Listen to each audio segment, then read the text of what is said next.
Hello guys, कैसे हैं आप सब लोग। लेवल अप के एपिसोड 95 के साथ हाजिर हूँ। लास्ट एपिसोड के एंड पे हमने देखा था एंटारिस कनाडा में आता है और वहाँ पर तबाही मचा देता है, जबकि इस एपिसोड की शुरुआत में डेविड अपने ऑफिस में बैठे पी रहे होते हैं और बहुत ज्यादा परेशान होते हैं क्योंकि डेविड के बहुत सारे एजेंट वहाँ पर थे और अमेरिका के बहुत सारे रिपोर्टर्स भी कनाडा में रिपोर्टिंग कर रहे थे और वो सारे के सारे वहाँ पर मारे गए। डेविड हार मान चुके हैं और कहते हैं बहुत सारे ड्रैगन्स हैं, बहुत सारे इंसेक्ट मॉन्स्टर्स हैं, बहुत सारे जायंट्स हैं, हम इन सब को नहीं हरा सकते, इंसानियत इनके सामने बेबस है। डेविड कहते हैं ये तो बस कुछ ही घंटों की बात है, वो लोग यहाँ पर अमेरिका भी पहुँच जाएंगे और हर एक चीज को तबाह कर देंगे। जिन्हों ने सच ही कहा था कि हमें जितनी दूर हो सके इन गेट से दूर जाना है, ये दुनिया बस खत्म हो चुकी है, अब इसे कोई भी नहीं बचा सकता। उसी वक्त जिन्हों वहाँ पर अपीयर होता है, वो भी उसे देखकर हैरान हो जाती है। जिन्हों कहता है मुझे माफ कर दे अचानक यहाँ पर आने के लिए, मुझे असल में कैमिश का रून स्टोन चाहिए। जिन्हों से कहता है वो रून स्टोन मुझे दे दो जो कि कैमिश ने छोड़ा था। डेविड से कहता है लेकिन मैं वो तुम्हें ऐसे नहीं दे सकता, पहले मुझे ऊपर वालों से बात करनी होगी। लेकिन साथ ही वो कहता है मैं इस तरह की बात सोच कैसे सकता हूँ, क्योंकि अब तो दुनिया तबाह होने वाली है,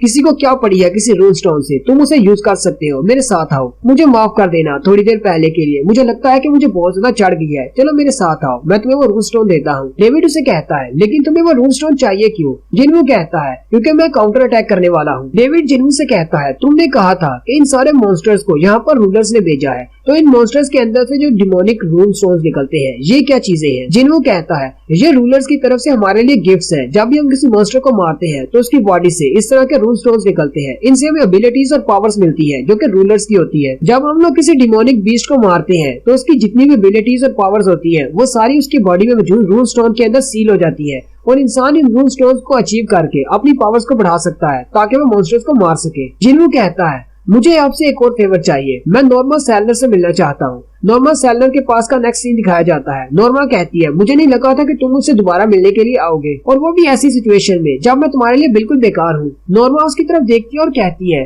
तुम तो वो बिल्कुल भी नहीं हो जिसको मैंने पहले एग्जामिन किया था, पहले तुम्हारे अंदर डार्कनेस थी, अब तुम खुद ही डार्कनेस हो। जिन्हों कहता है हाँ ये बात सच है कि मैं अब वो नहीं रहा, लेकिन मैं आज भी वही जिन्हों हूँ जो आपने पहले देखा था, बस फर्क सिर्फ इतना है मैं अपने अंदर की डार्कनेस को एक्सेप्ट कर लिया है, मैं और वो डार्कनेस दोनों एक हो चुके हैं। जिन्हों नॉर्मा से कहता है तुमने कहा था कि तुम फ्यूचर देख सकती हो, क्या तुम मेरा फ्यूचर देखकर बताओगी? नॉर्मा कहती है ठीक है मैं समझ सकती हूँ, और वो उसका हाथ पकड़कर उसका फ्यूचर देखने की कोशिश करती है और साथ ही वो रोना शुरू कर देती है और कहती है क्या तुम वाकई में ये सब कुछ अकेले करना चाहती हो? तुम इतनी ज्यादा आर्मी के साथ अकेले नहीं फाइट कर पाओगे, तुम अंत पर मारे जाओगे, तुम ऐसा नहीं कर सकते, तुम हम सबको बचा लोगे लेकिन अपनी जान गवा दोगे। जिन्हों नॉर्मा से कहता है चलो शुक्र है आपने मुझे मेरा फ्यूचर बता दिया, सिर्फ एक इंसान के मरने से अगर सब लोग बचते हैं तो मैं ऐसा करने को तैयार हूँ। फिर जिन्हों उठकर खड़ा हो जाता है और कहता है प्लीज मुझे माफ कर देना अचानक आपके पास आकर इस तरह की रिक्वेस्ट करने के लिए, और साथ ही वो शैडो एक्सचेंज को यूज करते हुए एक बिल्डिंग के ऊपर चला जाता है। जिन्हों अपना मोबाइल निकालता है और चाइन को कॉल करता है। चाइन कहती है क्या तुम वाकई में जिन्हों हो? जिन्हों से कहता है हाँ मैं बहुत ज्यादा बिजी था इसलिए तुम्हें कॉल नहीं कर पाया। चाइन कहती है हाँ मैं भी बहुत ज्यादा बिजी हूँ इसलिए हम कुछ दिनों तक नहीं मिल पाएंगे। जिन्हों कहता है लेकिन बहुत ही जल्दी दोबारा मिलेंगे। चाइन कहती है हाँ जरूर मिलेंगे। चाइन उसे कहती है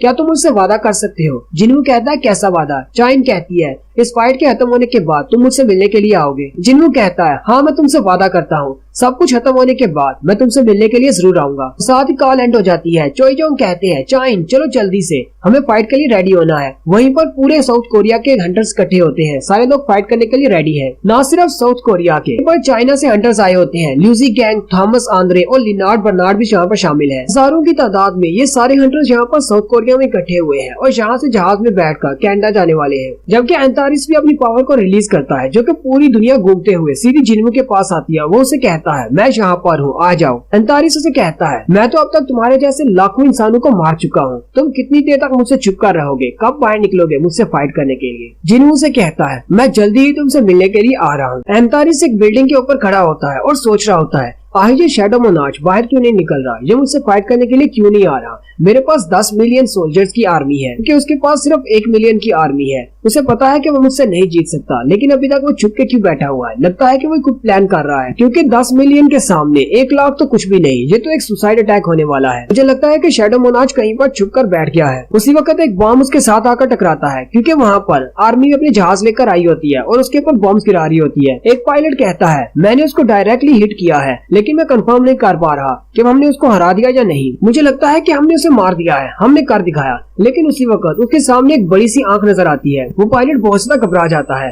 एंटारिस कहता है मैं बहुत ज्यादा बोर हो रहा हूँ और साथ ही वो अपनी पावर को रिलीज करते हुए वहाँ पर हवा में जितने भी जहाज होते हैं उन सबको डिस्ट्रॉय कर देता है। नेक्स्ट सीन जिन्हू के साइरन का होता है जहाँ पर वीरू ने उसके लिए एक घर बनाया हुआ है, घर यानी कि पैलेस। जिन्हू उसके अंदर बैठा होता है और वीरू से कहता है तुम्हारा बहुत बहुत शुक्रिया, तुमने मेरे लिए इतना अच्छा महल तामीर किया। जिन्हू वहाँ पर थ्रोन पर बैठा होता है। वैलियन उसे कहता है बाहर जाना खतरे से हाल ही नहीं, बहुत ज्यादा डेंजर है। टिग्रिस भी कहता है हाँ बहुत ज्यादा खतरा है। जिन्हू उन दोनों से कहता है हाँ मुझे पता है कि तुम दोनों मेरे लिए बहुत ज्यादा परेशान हो क्योंकि तुम मुझे सेफ रखना चाहते हो, लेकिन जिंदगी में कुछ वक्त ऐसा आता है जब हमें हर किस्म का रिस्क उठाना पड़ता है, अपनों के लिए सब कुछ करना पड़ेगा, मुझे उसे हराना ही होगा। जिन्हू कहता है ऐशबॉर्न ने मुझसे कहा था कि उसे मेरी यही अदा बहुत ज्यादा पसंद है कि मैं हमेशा मौत को गले से लगाता हूँ और जिंदा बचकर वापस आता हूँ। तुम लोगों को क्या लगता है अगर ऐशबॉर्न मेरी जगह पर होता तो वो इस वक्त क्या करता? वैलियन अपनी पुरानी मेमोरी याद करता है। जब ऐशबॉर्न एक रूलर हुआ करता था तब उसने कहा था कि मुझे ये करना होगा। वैलियन जिन्हू की तरफ देखता है, वो कहता है जिन्हू और ऐशबॉर्न दोनों एक दूसरे से बहुत ज्यादा मिलते हैं।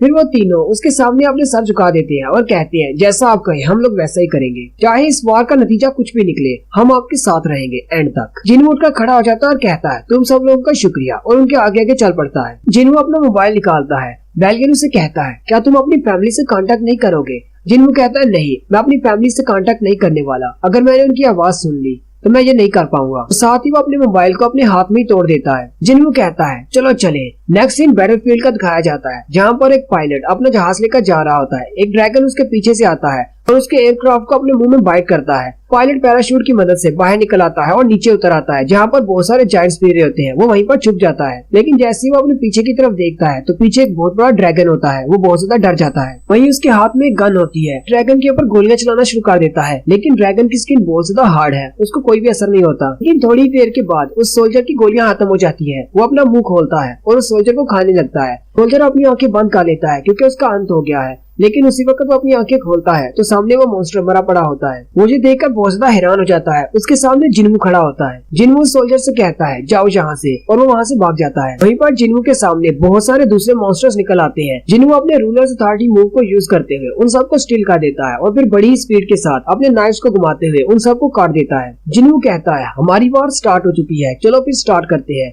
उसने जितने भी मॉन्स्टर्स को मारा होता है उन सबको जिंदा कर लेता है, यानी अपने शैडो सोल्जर्स बना लेता है। एंथारिस अपने दोनों मोनार्च दोस्तों से कहता है एडमोनार्च का पता चल गया, वो ईस्टर्न साइड पर है। योगोमोन कहता है क्या हम लोग अपनी सारी आर्मी को लेकर उस पर अटैक करें?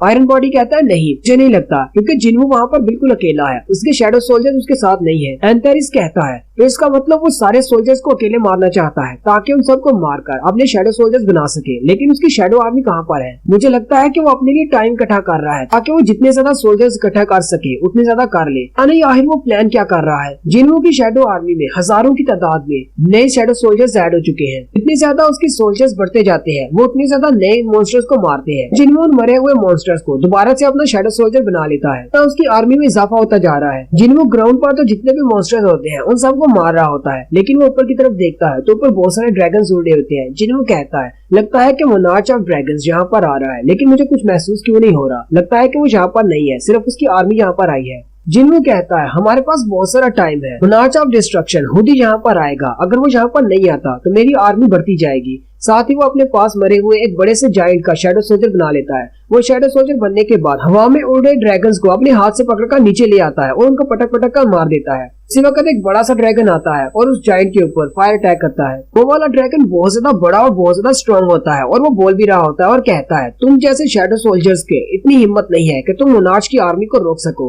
मैं मोनार्च ऑफ डिस्ट्रक्शन का एक सिपाही हूँ और मैं तुम सब लोगों को यहाँ पर डिस्ट्रॉय कर दूंगा। जबकि जिन्हू अपने काइसल पर बैठकर उससे भी ऊंचा उड़ रहा होता है और उसे कहता है तुम तो बहुत ज्यादा बोलते हो। आते जिन्हू ऊपर से नीचे की तरफ जंप करता है और हवा में ही उसकी गर्दन काट देता है। मोनार्च ऑफ डिस्ट्रक्शन को दूर खड़े ये महसूस हो रहा होता है कि शैडो मोनार्च की पावर हर गुजरते मिनट के साथ बढ़ती जा रही है। एंथारिस आयरन बॉडी से कहता है तुम जाओ और उस पर जाकर अटैक करो, जबकि वो योगोमोन से कहता है तुम यहीं पर रुको और तैयारी करो एक सरप्राइज अटैक की।